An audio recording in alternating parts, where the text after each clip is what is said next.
แกเราไปอยู่เมืองนอกกันปะแกจะไปไหนยังไม่รู้อ่ะแต่อยู่ที่นี่แล้วมันเบื่อฉันไม่คิดว่าฉันจะได้ยินคำนี้จากปากแกนะเนี่ยถึงฉันจะใช้ชีวิตสุดแค่ไหนนะเว้ยแต่ฉันยังรู้สึกเบื่ออยู่ดีอ่ะมันรู้สึกเหมือนแบบมีอะไรที่อยากจะทำแต่ยังไม่รู้ว่ามันคืออะไรเพราะแกไม่มีเป้าหมายปะวะแล้วแกมีไงมีดิฉันอยากมีครอบครัวไงแต่ฉันก็อยากให้แกมีด้วย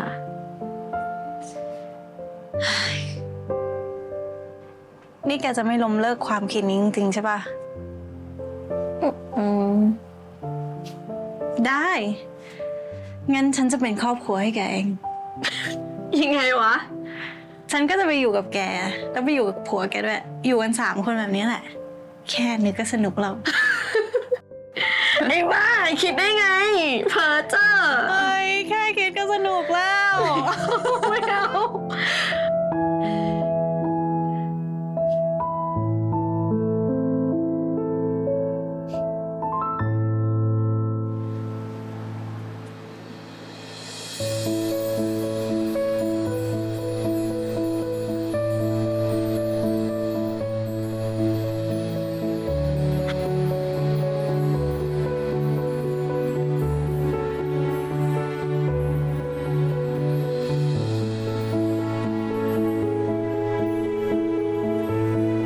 สนใจดีเนาะแกว่าปะ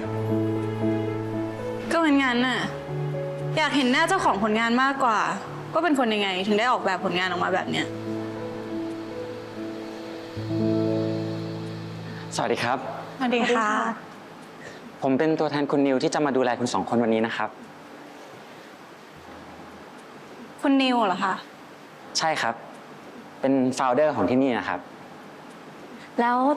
พื้นที่ที่ฉันจะต้องแสดงนี่อยู่ตรงไหนเหรอคะเชิญด้านนี้เลยครับมาร์กนี้เนาะครับผมตรงนี้ครับโอเคขอบคุณมากเลยนะคะยินดีครับถ้ามีอะไรก็เรียกผมได้เลยนะครับค่ะโอเคมาฉันถ่ายวิดีโอให้ได้ thank you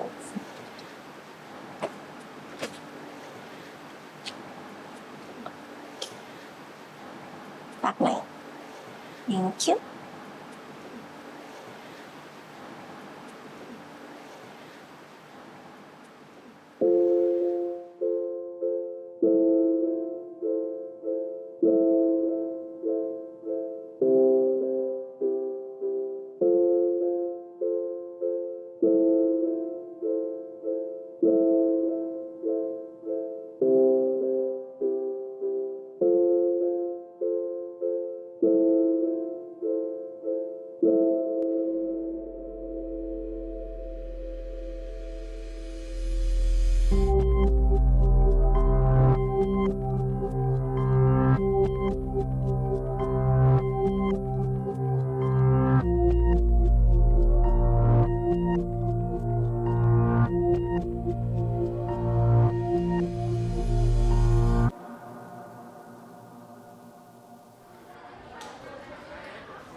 แก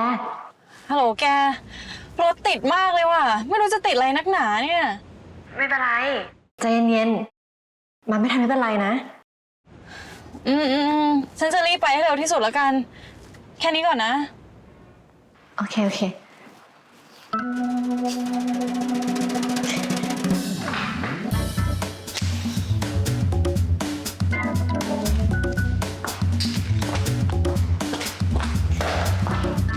แนน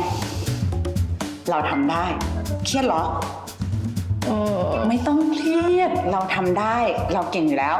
สู้มาเตรียมมาก ต้องอย่างนี้สิจ๊ะ เดี๋ยวเตรียมตัวให้พร้อม ถ้าสมมติว่าตื่นเต้นนิดหน่อยใช่ไหมหายใจเข้าลึกๆอ่า จะเริ่มแล้วนะครับ อีก 10 นาที ไม่ทราบว่าคุณนิวมาหรือยังคะ มาแล้วครับอยู่นั่นครับ งั้นเดี๋ยวพี่มานะ พี่ไปหาลูกค้าก่อน โอเคค่ะ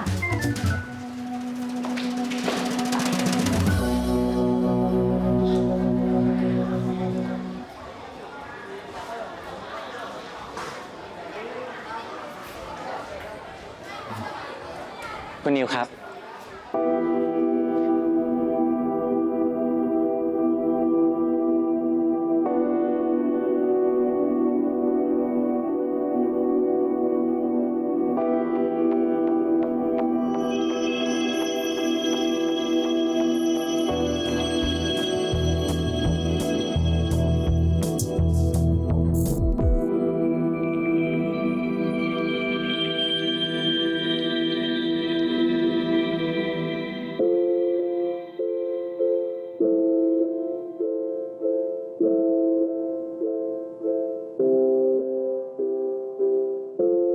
I know you're broken and you're just coping, but I'm wide open, so don't hang me out to dry. I know it's hard to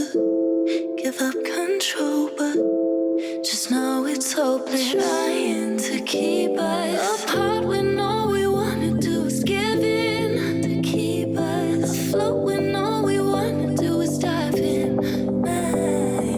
Heart belongs with you, sink or swim. So tell me, babe, when can we dive in?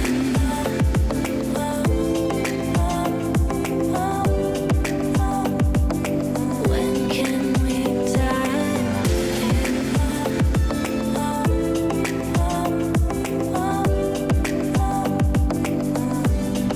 And I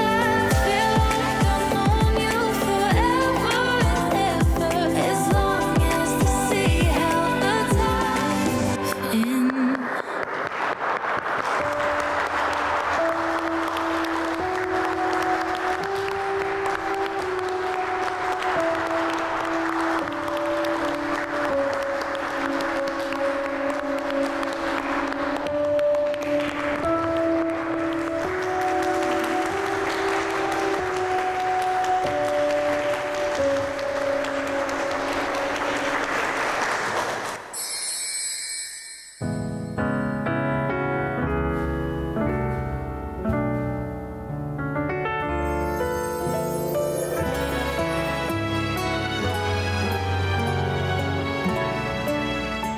อันนี้มันเป็นของฉันนะคะ ฉันลืมเอาไว้ ขอคืนได้ไหมคะ แล้วถ้าผมไม่ให้อะครับ ไ